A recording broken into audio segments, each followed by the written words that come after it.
Hi,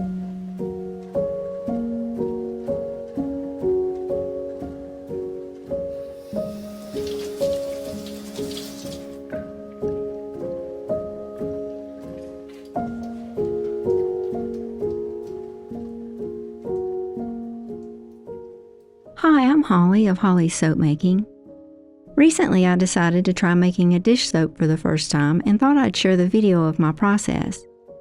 You'll find the recipe at the end of this video, and all of the other links and details will be listed in the description box below.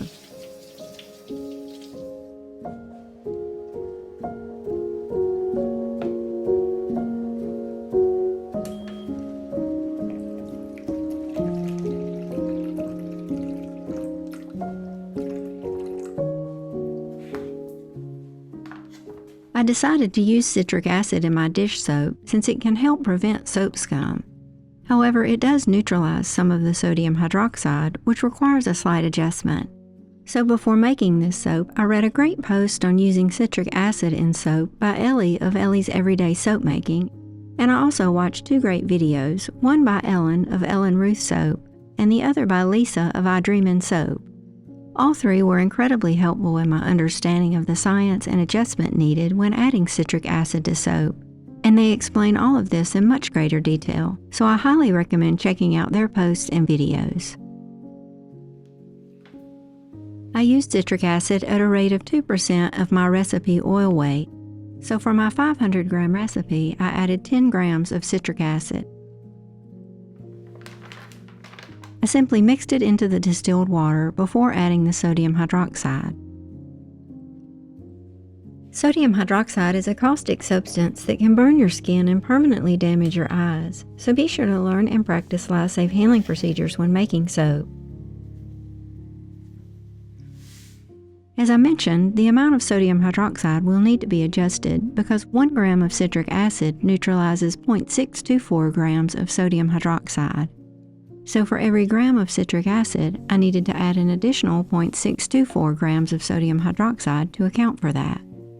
Since I added 10 grams of citric acid, that means I needed to increase the amount of sodium hydroxide by about 6 grams.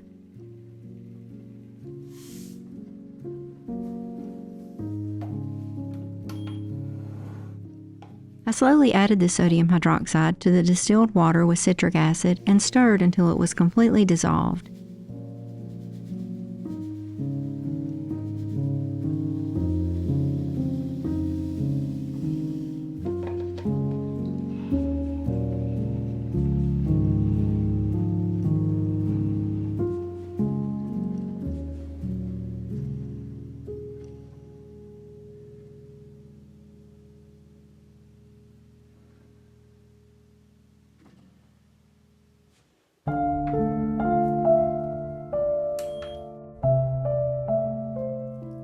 Since I was making a dish soap for cleansing, my recipe contained mostly coconut oil with a little avocado and castor oil.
I blended the soap to a light trace, which took a while since I was using a larger water discount than usual, then poured it into the silicone molds.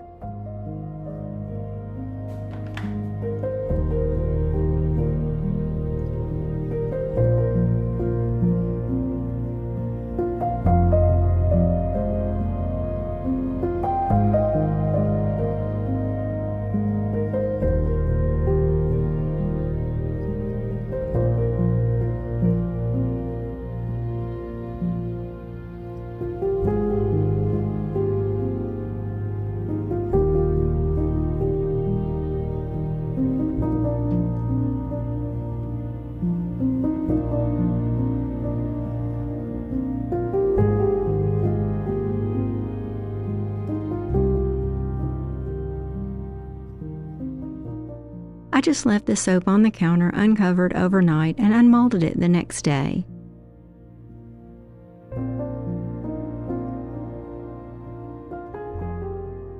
The soap was already very hard, and I tried it out a few days later, but of course you can let it sit for however long you like before using it.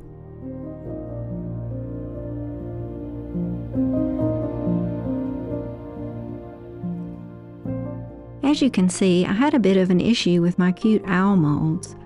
They had been washed, but the dye in the mold still left a light orange color on the soap. I simply rinsed the soap and the orange came right off, so thankfully it was only on the surface.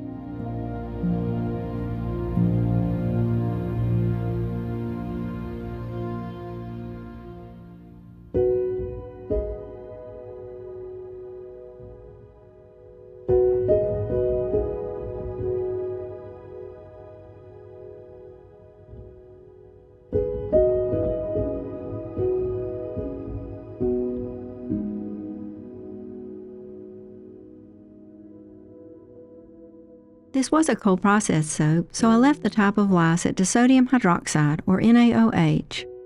My recipe oil weight was 500 grams. My lye concentration was set to 40%, which means my lye solution consisted of 40% sodium hydroxide and 60% distilled water. Since this was strictly a cleansing soap for dishes, I did set the superfat to 0%, which means when saponification is complete, there will be no leftover oils in the soap. My soap wasn't harsh at all on my hands, but if you're nervous about doing this, I would definitely recommend reading Elly's post and watching Ellen and Lisa's videos that I mentioned in the beginning. If you're still a bit nervous after all that, you could always set the superfat to 1%, but this will add extra oils to the soap, which isn't ideal when washing dishes. My fragrance usage rate was 30 grams per kilogram.